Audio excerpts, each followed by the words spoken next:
नमस्कार, स्वागत है आपका इंडिया न्यूज में और आप देख रहे हैं मेरे साथ अब रन युद्ध। मैं हूं आपके साथ राजीव शर्मा। इन दिनों सच्ची खबर से ज्यादा फेक न्यूज दिखाई और सुनाई देती है।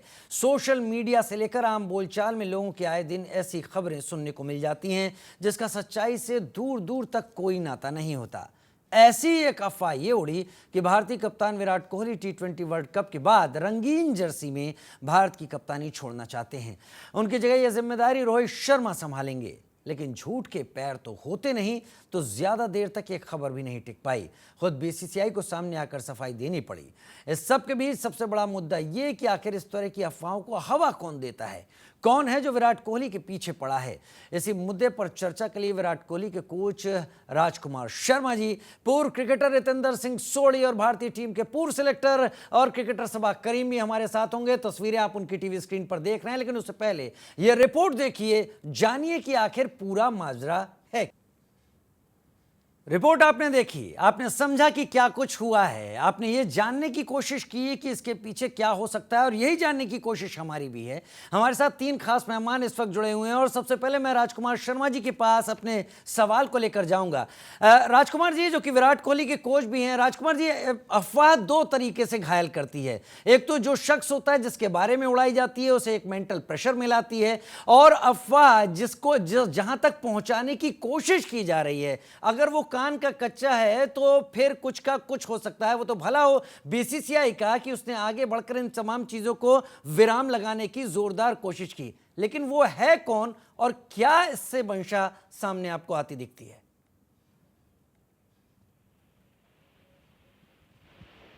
देखिए राजीव, यहाँ पर ये कहना तो बहुत मुश्किल है कि ऐसा कौन है, क्योंकि जब आप एक स्टार होते हैं तो आपके बहुत सारे फ़ैन होते हैं, लेकिन उसमें बहुत सारे क्रिटिक्स भी होते हैं आपके, जो नहीं चाहते कि आप और ऊपर जाएं या अच्छा करें। तो ऐसे ही कुछ नेगेटिव प्रवृत्ति के लोग हैं जो इस तरह की खबरें छापते हैं और उसको फैलाना चाहते हैं। और जहाँ तक विराट को परेशान करने की बात है, तो विराट इन चीज़ों से बहुत दूर है और वो इन चीज़ों की तरफ देखते भी नहीं है, ना उन्हें पता होगा कि उनके बारे में ऐसी कोई बात किसी ने कही है या कोई फैलाने की कोशिश कर रहा है। तो अपने मकसद में शायद ऐसे लोग कामयाब नहीं होंगे। ये मैं उन्हें आगे के लिए भी चेतावनी देना चाहता हूँ कि आपका कुछ भी मंसूबा रहा हो या कोई भी आपका आप कुछ करना चाहते हो तो आप उसमें सक्सेसफुल नहीं हो पाएंगे। एटलीस्ट विराट तक आप नहीं पहुंच पाएंगे, क्योंकि वो ऐसी अफवाहों को, ऐसी खबरों की तरफ ना देखता है, ना उसे पता होता है, ना ध्यान देता है। और लेकिन ये ज़रूरी है कि ऐसे लोगों का पता ज़रूर लगना चाहिए और उनका मंसूबा भी जानना चाहिए कि वो ऐसा क्यों बोल रहे हैं और वो क्या चाहते हैं। वो ऐसा क्यों बोल रहे हैं और क्या चाहते हैं, क्योंकि इसके जरिए सबसे बड़ी जो कोशिश होती है खिलाड़ी को कमजोर करने की होती है। सबा करीम भाई मेरे साथ इस वक्त जुड़े हुए हैं, पूर्व सेलेक्टर भी हैं और इन चीजों को बहुत अच्छी तरह से समझते होंगे कि इन चीजों का असर क्या। सबा भाई, अगर मैं गलत नहीं हूं तो पिछले कई महीनों से हम देख रहे हैं इस तरह की खबरें आती हैं और जाती हैं। ये कितना असर डालती हैं खिलाड़ी की मनोदशा पर, कितना असर डालती हैं उस सिलेक्शन प्रोसेस के ऊपर जो कि टीम का सेलेक्टर सेलेक्ट कर रहा होता है, और क्या इस पर चर्चा होती है कि ये चीजें आ क्यों रही हैं एन ऐसे मौके पर जब टीम को परफॉर्म करना है और रिजल्ट देने हैं? देखिए राजीव, ये सिर्फ ऐसी खबरें हैं जो आएंगी और चली जाएंगी, और चाहे वो विराट कोहली हो या चाहे कोई भी उस प्रकार का कोई अनुभवी खिलाड़ी हो या कप्तान हो, उसके ऊपर इन सारी खबरों का कोई असर होता नहीं है, क्योंकि ये सिर्फ स्पेकुलेटिव स्टेटमेंट्स होते हैं। कई बार लोग बात करना शुरू कर देते हैं, कई बार कोई सेक्शन है मीडिया का वो बात करना शुरू कर देता है, पर ये सभी खिलाड़ियों को पता है, विशेष करके विराट कोहली के पास इतना ज्यादा अनुभव है, उनको मालूम है कि इस तरह की बातों का कोई असर होता नहीं है। अंत में कप्तान कौन रहेगा, टीम में कौन खेलेगा, कप्तान नया कौन बनेगा, ये सब निर्भर करता है चयनकर्ताओं के ऊपर और कुछ हद तक बीसीसीआई के ऑफिस बेयरर्स के ऊपर, क्योंकि कप्तान में परिवर्तन लाना, कप्तानी में चेंज करना, ये बहुत बड़ा फैसला होता है और आने वाले समय को के बारे में सोचकर ही बीसीसीआई और चयनकर्ता ये निर्णय लेते हैं। मुझे लगता है कि चाहे वो रोहित शर्मा हो जाए या विराट कोहली हो जाए, इन सभी खिलाड़ियों के ऊपर कोई असर होता नहीं है और इन सब चीजों के बारे में टीम में भी कोई चर्चा होती नहीं है। ये सब अफवाहें हैं। हम लोगों को लगता है कि, मुझे लगता है कि इन सबको हमें सिर्फ अफवाह के रूप में ही लेना चाहिए। इसमें कोई सत्य नहीं है और कोई ठोस बात भी नजर नहीं आती है। चलिए, सबा भाई ने बहुत बेहतर तरीके से इस बात को सामने रखा कि अफवाहें हैं वहीं तक रखना चाहिए, लेकिन क्या ऐसा होता होगा? पूर्व टेस्ट खिलाड़ी रितेंद्र सिंह सोढ़ी मेरे साथ इस वक्त जुड़े हुए हैं। रितेंद्र भाई, अभी जब रोहित ने अपना सैकड़ा मारा था, हमने देखा था कि विराट ने किस तरह से चीयर किया था, किस तरह से विराट ने क्लैप किया था। T20 अब एकदम ठीक हमारे सामने है और उसके लिए टीम अपने को गियर अप कर रही है। इन दोनों के बीच में एक बड़ा अच्छी केमिस्ट्री दिख रही है।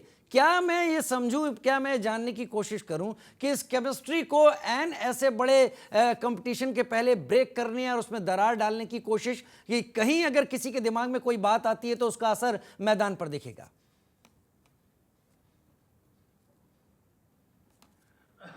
देखिए राजीव, यहाँ पे बहुत इंटरेस्टिंग चीज है, वो ये है कि जब आप सुपरस्टार होते हैं तो आपके जो फैंस की तादाद है वो तो बढ़ती है, लेकिन उसके साथ साइमल्टेनियसली जो आपके क्रिटिक्स की तादाद है वो भी बढ़ती जाती है। तो क्रिटिक्स का काम है क्रिटिसाइज करना, आप अच्छा करें ना करें, इन्होंने तो गलत ही बोलना है। तो कुछ ऐसा ही सामने आया है। विराट कोहली का जो रिकॉर्ड है, प्रत्यक्ष को प्रमाण की जरूरत नहीं है। विराट कोहली एक ऐसे कप्तान है, इस समय जब तक वो रिटायरमेंट खुद नहीं अनाउंस करते कप्तानी से, उनको कप्तान रखा जा सकता है। तो ऐसी बातें आना, I think this is immaterial, इसके बारे में सोचने की भी जरूरत नहीं है। और राजकुमार जी को मेरी सलाह तो ये है, जैसे वो चेतावनी दे रहे हैं, मंसूबों की बात कर रहे हैं, अगर आप इन क्रिटिक्स के बारे में सोचेंगे तो आप कहीं ना कहीं इनको तवज्जो दे रहे हैं और ये अपने एम में सक्सेसफुल होंगे। यहां पे ऐसे क्रिटिक्स को सिरे से नकार देना चाहिए। और विराट कोहली, जितना हम जानते हैं, बिल्कुल इसकी परवाह नहीं करेंगे। T20 वर्ल्ड कप सामने है और तैयारी सिर्फ उसी की हो रही है। एकदम एकदम एकदम ठीक कह रहे हैं आप, क्योंकि विराट अक्सर बल्ले से जवाब देते हुए दिखाई पड़ते हैं, लेकिन एक बेहतरीन प्लेयर जो होता है, विराट जिस कैटेगरी में है, जिस स्टेचर के हैं, वहां पर वो तमाम चीज़ों को परखता है और पहले से उनकी भूमिकाएं भी तैयार करके रखता है। राजकुमार जी, आपसे ही पूछूंगा, ये सवाल मैं पूछना चाह रहा हूं क्योंकि तमाम चीज़ें हैं यहाँ पर जो कि सामने आ रही हैं। क्या विराट ने अपने लिए भविष्य का कोई खाका तैयार किया है? कि मान लिया जाए कि अभी सिर्फ ये अफवाह है, क्या विराट ने स्टेप बाय स्टेप ऐसा कुछ सोचा है कि आगे चल के वो खुद को किस तरह से शेप करेंगे? आपकी तो बात होती ही रहती होगी उनसे। देखिए, डेफिनेटली अब वो 32 साल के हो गए हैं और तीनों फॉर्मेट में कप्तानी करना बहुत आसान नहीं होता, बहुत हॉट सीट है वो। और काफ़ी प्रेशर भी रहता है क्योंकि बहुत सारी स्ट्रेटजी डिस्कस करनी होती है। और एज ए कैप्टन आप जब T20 में भी, वनडे में भी, टेस्ट मैच में भी आप स्ट्रेटजी भी बनाते हैं, बॉलिंग की जब स्ट्रेटजी होती है उसमें भी आप शामिल होते हैं, बल्लेबाजी की स्ट्रेटजी में भी शामिल होते हैं, और उसके ऊपर वो अपनी फ्रेंचाइजी के भी कप्तान हैं। तो कहीं ना कहीं बहुत ज़्यादा प्रेशर है, बहुत ज़्यादा उनसे एक्सपेक्टेशंस होती हैं। तो आगे आने वाले समय में वो सोच सकते हैं कि वो थोड़ा रिलैक्स करना चाहें, लेकिन ये डिसीज़न सिर्फ उनका होना चाहिए, उन ऊपर थोपा नहीं जाना चाहिए, क्योंकि जो उनका कंट्रीब्यूशन है एज ए कैप्टन वो बहुत ही लाजवाब है। बहुत ही लाजवाब है कैप्टन के बतौर कंट्रीब्यूशन और टीम, इसीलिए शायद हमने सुना भी था कि विराट कह रहे थे कि बाहर से किस तरह का शोर आता है मेरे लिए ज़रूरी नहीं है, मेरे लिए ज़रूरी है as a group, as a team हम कैसे खेल रहे हैं। सबा भाई मेरे साथ इस वक्त जुड़े हुए हैं। सबा भाई, वर्ल्ड कप ठीक हमारे सामने है, उसके लिए चैलेंज सामने रखना है, और पिछले कुछ दिनों से जो संकेत भारतीय टीम दे रही है, एक तरीके से समझ लीजिए सबके लिए चेतावनी की तरह कि हमारा खिलाड़ी क्या कर सकता है मैदान पर जाकर।